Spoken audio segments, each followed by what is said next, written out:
আজকের পর্বের রিভিউতে যেটা দেখা যাচ্ছে, আয়ু বলছে কর্ণকে, আপনি তোদের চোখ রাঙাতে পারলেও আমাকে কিন্তু চোখ রাঙাতে পারবেন না। কর্ণ বলছে, এই মেয়ে চুপ। জিৎ মুখার্জি বলছে, ও কিন্তু আমার মেয়ে, আমারই সামনে দাঁড়িয়ে আমারই মেয়েকে থ্রেট করছেন। বলে, এই আপনি বেশি কথা বলবেন না। কবির বলছে, অনেক হয়েছে, বেশি কথা বলবেন না, এরকমভাবে শ্বশুরমশাইকে বলছে। তখন জিৎ মুখার্জি রেগে গিয়ে কবিরকে বলছে, কবির ভুলে যেও না, তুমি আমার জামাই হও।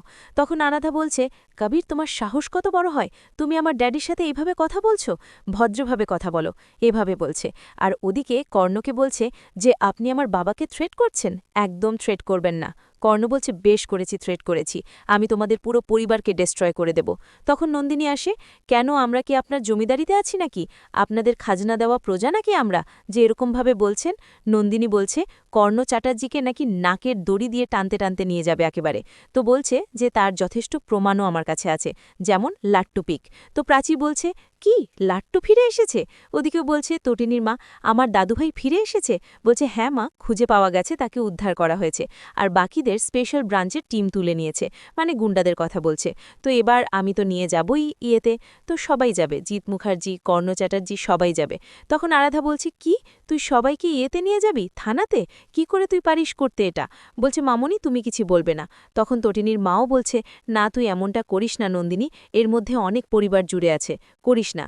বলছে, যাব তো আমি অবশ্যই নিয়ে, জিৎ মুখার্জি, কর্ণ চ্যাটার্জি, কবির চ্যাটার্জি, সব্বাইকে নিয়ে যাব। কর্ণ চ্যাটার্জি বলছে, সত্যজিৎ মুখার্জি বাবাকে নিয়ে যাবে না? বলে, নিয়ে যাব, সব্বাইকে নিয়ে যাব, কাউকে ছাড়ব না, সবাইকে শাস্তি পেতে হবে, আসল অপরাধীকে সামনে আসতে হবে। তখন তটিনীর মা বলছে, আমি কিন্তু এখনও আমার স্বামীকে প্রতিজ্ঞানে পুজো করি, স্বামীকে মানে পুজো করি, ভগবান মানি, তুই এমনটা করিস না, না হলে পরিবারটা নষ্ট হয়ে যাবে, পরিবারে এসব ঢোকাস না, তাই বলছে। তখন তটিনী চলে আসে, বলছে, গন্ডগোল তো হবেই মা। তো বলছে, গন্ডগোল তো হবেই, আর আমার দিদি আমাকে ফোন করে সবটাই জানিয়েছে, দিদির কাছে যথেষ্ট প্রমাণ আছে, আর তার উইটনেস হলাম আমি, আমার ছেলে, আমার মেয়ে, আমার স্বামী, সবাই। আপনারা যতটা জ্বালিয়েছেন আমাদেরকে, আমরা কিন্তু প্রত্যেকটা মুহূর্তে ইনসিকিউর ফিল করেছি, প্রত্যেকটা মুহূর্তে কিন্তু আমরা কিন্তু হার মানিনি। তটিনী বলছে কর্ণকে, আপনার হাত থেকে তো ফলও বেরিয়ে গেছে, এখন তো আপনার আর কিচ্ছু করার নেই, কিচ্ছু করার নেই আপনার। তটিনী বলছে, আমরা না প্রত্যেকটা মুহূর্ত লড়াই করেছি বাঁচার জন্য, কিন্তু আপনারা প্রত্যেকটা মুহূর্ত মারার চেষ্টা করেছেন আমাদেরকে। বলছে, আপনাদের মতো মানুষদের না কিছুতেই ক্ষমা করা যায় না। জিৎ মুখার্জি তটিনীর কাছে হাত জোর করে বলছে, আমি সব ঠিক করে দিব মা, একটা সুযোগ দিয়ে মা, আমাকে একটা সুযোগ দে, আমি সব কিছু ঠিক করে দেব। তটিনী বলছে, আর কোনো কিছু ঠিক হওয়ার নেই, সব শেষ হয়ে গেছে। বলছে, কালকে বিজিতকে কোর্টে তোলা হবে, আর তারপরে লাট্টু ঠিক হতেই লাট্টুর স্টেটমেন্ট নেওয়া হবে। একটা কথা সবাই মাথায় রেখো, আমাদের মাথার উপরে না পরশুরাম আছে। এবার কর্ণর খেলা শুরু। বলছে, Parashuram, do you know who is Parashuram? তো বলছে, ওই লোকটা সবসময় আমাদের মাথার উপরে থেকেছে, সবসময় আমাদের পরিবারকে আগলে রেখেছে। তো কর্ণ বলছে, কেন, কেন তোমাদের পরিবারকে এতটা আগলে রেখেছে, কেন, কোনোদিনও ভেবেছ কি ব্যাপারটা? তটিনী বলছে, না তো, কেন? বলছে, কারণ ওই পরশুরাম আমার কেউ নয়, ওই ছাপোষা বিমা কোম্পানির এজেন্ট শিবপ্রসাদ গাঙ্গুলি। এটা শুনে তটিনী অবাক হয়ে যায়, তটিনীর সাথে সাথে তটিনীর পরিবারও অবাক হয়ে যায়। তো কিন্তু এবার এক এক করে সব কথা ভাবছে। ওই একটা মেলাতে, মানে ওই বজরংবলীর মুখোশ পরে একজনকে লড়তা দেখেছিল, আর পাড়াপড়শি এসে বলেও ছিল, একবারে তোর বরের মতো দেখতে। পরশুরামকে প্রশ্নও করেছিল, কিন্তু এটা সেটা বলে কাটিয়ে দিয়েছিল। এমনকি আয়ুষও কিন্তু এরকম একটা ইঙ্গিত দিয়েছিল। এই সব কথা কিন্তু তখন তটিনীর মাথার মধ্যে ঘুরছে। তো বাড়ির লোক তো শুনে অবাক। প্রাচী বলছে, কি জিজু, এটা কি করে সম্ভব? ও তো বাজার করে বেড়ায়, সংসার টানতে তার নাজেহাল অবস্থা, একটা সিম্পল একটা মানুষ, কি করে হতে পারে, এটা কি করে সম্ভব, এটা আবার বিশ্বাস করা যায় নাকি? নন্দিনীও শুনে অবাক, চুপ করে আছে। তটিনীর মাও শুনে অবাক। জিৎ মুখার্জি বলছে, এটাই ফ্যাক্ট, ওরা তো জানে, আয়ুষও তো ভাবছে এটা কি হয়ে গেল, দিদি তো জানতে পেরে গেল ব্যাপারটা। তটিনী কিন্তু একবারের মতো একেবারে চুপ হয়ে গেছে, কোনো কিছু বলছে না, একদম চুপ। মানে কর্ণরা এটা করলে অ্যাকচুয়ালি তাদের সংসারে ভাঙন ধরানোর জন্য। তো আদৌ কি সে ভাঙন ধরবে, নাকি ফল অন্য হবে, সেটাই আগামীতে আমাদের দেখার। এবার তটিনীর মাথায় কিন্তু কর্ণ চ্যাটার্জির বলা কথাগুলোই ঘুরছে। তো তটিনী এবার চলে যাচ্ছে হাঁটতে হাঁটতে। নন্দিনী বলছে, তটিনী দাঁড়া, তোদের মধ্যে ভুল বোঝাবুঝির চেষ্টা করা হচ্ছে, এরকমটা করিস না। তটিনী বলছে তখন নন্দিনীকে, যে ভুল বোঝাবুঝির তো কোনো অবকাশই নেই, আমার তো বরঞ্চ শিবরাত্রি করাটা অনেক মানে সফল হয়েছে, আমার তো বরঞ্চ বরঞ্চ ওই মানুষটার স্ত্রী হওয়ার জন্য গর্ববোধ হচ্ছে। বলছে এবার শিবরাত্রিতে উপোস করে হদ্দা দেব আমি।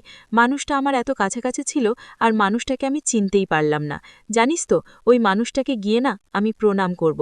তটিনীর কথা শুনে পরশুরাম, কাবির এরা না অবাক হয়ে যাচ্ছে। অ্যাকচুয়ালি অশান্তি লাগানোর চেষ্টা করছিল, কিন্তু দেখছে ফল তো পুরো উল্টো হয়ে গেল। এই বলে তটিনী কিন্তু চলে যায়, আর কর্ণ অবাক হয়ে দেখতে থেকে যায় কি হলো ব্যাপারটা। এদিকে বাড়িতে পরশুরাম সবজি কাটছে আর ফোনে কথা বলছে যে কোনো প্রোটেস্ট করা যাবে না, আমি ওর মুখের ভেতর হাত ঢুকিয়ে ওর কিডনিস মানে সমস্ত অন্ত্রগুলো থেকে আমি সত্যি কথাটা টেনে হিচড়ে বার করব। ও জানে না ও কার ইয়েতে পড়েছে। আমার ছেলে যতটা কষ্ট পেয়েছে, আমার বউ যতটা কষ্ট পেয়েছে, বলছে আমার পরিবারের প্রত্যেকটা মানুষ যতটা কষ্ট পেয়েছে তার মাসুল ওকে চুকাতেই হবে, তাই বলছে। তো পরশুরাম কথা বলছে, তখন কিন্তু তটিনী চলে আসে। তখন বলছে যে কি গো, কি করছো? পরশুরাম তো ঘাবড়ে যায়, তটিনী হুনে ফেললো নাকি? তখন বলছে না, ও যে সবজি কাটছিলাম। তুমি তো আবার উপোস করেছো, জিমের মাথায় জল ঢালবে রাতে এসে, তো কিছু খাবে বলে। ওসব পরে হবে, ছাড়ো, চলো আমার সাথে। বলে কোথায়? আর পরশুরামকে তো দেখতেই আছে। বলছে যে কি দেখছো? বলছে যে না, মনে হচ্ছে যেন দেখতেই থাকি। বলে নতুন করে দেখছো নাকি বরকে? বলে হ্যাঁ, ওরকমই ধরে নাও। এরপর তো পরশুরামকে জড়িয়ে ধরে বলছে কি ব্যাপার তটিনী, হঠাৎ করে মনে হচ্ছে যেন ভাগের ভালোবাসাটা বেড়ে গেল। তটিনী বলছে তোমাকে আবার কলেজ লাইফের মতো নতুন করে ভালোবাসতে ইচ্ছে করছে, আবার আঁকড়ে ধরে থাকতে ইচ্ছে করছে। আমি তোমাকে কখনো ছাড়ব না। এই বলে ওর মানে পরশুরামকে প্রণাম করছে। তখন বলছে প্রণাম করছো যে? তখন বলছে আজকে শিবরাত্রি না, এবার পরশুরামকে কোথাও একটা নিয়ে যাবে, নিজে হাতে সাজিয়ে গুছিয়ে। বলছে মন্দিরে যাব, মন্দিরে যাওয়ার আগে একজনের বাড়িতে যাব। এই বলে কোথাও একটা যাচ্ছে কিছু আনার জন্য পরশুরামের জন্য। তো একটা পাঞ্জাবি আনতে গেছে তার জন্য। বলছে আমি তোমাকে নিজে হাতে সাজাবো, দিয়ে এক জায়গায় নিয়ে যাব। বলে কোথায়? তো বলছে যে চলো না। দিয়ে বলছে যে ফুল টুল এনেছো? বলে হ্যাঁ, ফুল ফল সব কিছু আমি এনে নিয়েছি, আমি তোমাকে সার্ভিস দেওয়ার জন্য সব সময় রেডি। তখন বলছে আর কি তটিনী, যা সেটাই তো এতদিন বুঝতে পারিনি। পরশুরাম মানে জিজ্ঞাসা করলে তটিনী বলছে এই যে আমার বর সবসময় আমাকে সার্ভিস দিচ্ছে। তো পরশুরাম বলছে কি ব্যাপারটা বলো তো, আমাকে নিজে হাতে সাজাবে বলছো, কোথায় নিয়ে যাবে? তো বলছে যে তখন তটিনী চুপ হয়ে যায়, কোনো কিছু বলছে না। আর এখানেই কিন্তু আজকের পর্ব শেষ হয়ে যায়। তো এই ছিল আজকের পর্বের রিভিউ। ভালো লেগে থাকলে পর্বকে লাইক কমেন্ট করে জানাতে ভুলবে না। আর আজকের পর্বের বিস্তারিত দেখতে অবশ্যই স্টার জলসার পর্দায় চোখ রাখবে। আর আমাদের রিভিউ ভালো লেগে থাকলে আমাদের চ্যানেলকে সাবস্ক্রাইব করবে আর লাইক কমেন্ট করে জানাবে। আজকের মতো এই পর্যন্তই, দেখা হচ্ছে আগামীকালকে নতুন পর্বের রিভিউ নিয়ে। তবে পরের দিনের আরেকটু ঝলক তোমাদের জন্য, যে পরের দিন কিন্তু পরশুরামকে তটিনী তার বাপের বাড়িতেই নিয়ে যাবে। আর সেখানে নিয়ে গিয়ে পরশুরাম তো জানে না যে তার পরিচয় তটিনী জেনে গেছে। তো সেখানে নিয়ে গিয়ে এতদিন তটিনীর বাপের বাড়ি পরশুরামকে অনেক কিছু মানে ছাপোষা, হেনা ত্যাবা, বিমা কোম্পানির নর্মাল এজেন্ট এসব বলে অনেক অপমান করেছে। কিন্তু সে তো তেমনটা নয়, তার যথেষ্ট পরিচিতি আছে, তার যথেষ্ট একটা সম্মান আছে। তো সেই সম্মানটাই ফিরিয়ে দেওয়ার জন্য তটিনী পরশুরামকে তার শ্বশুর বাড়িতে নিয়ে যাবে। এমনটাই আমরা দেখতে চলেছি আগামী পর্বের রিভিউতে। তো আশা করব রিভিউ দেখার জন্য সবাই অপেক্ষায় থাকবে।